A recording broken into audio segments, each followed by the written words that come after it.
Tagad es esmu Kazahstānas kafejnīcā un parādīšu jums stilu dizainu, kāds šeit viņš būs.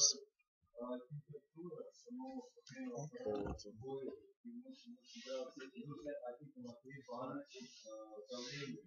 Tā ir VIP zona.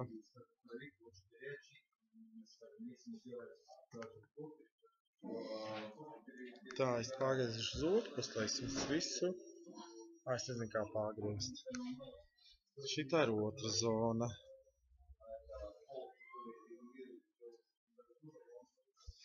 Un trešo zonu, kur kaļķēnu var pīpēt. Visur plauktos būs malciņa, dekora elementi un tā tālāk.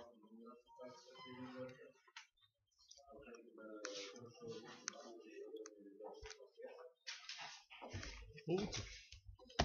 Tāda.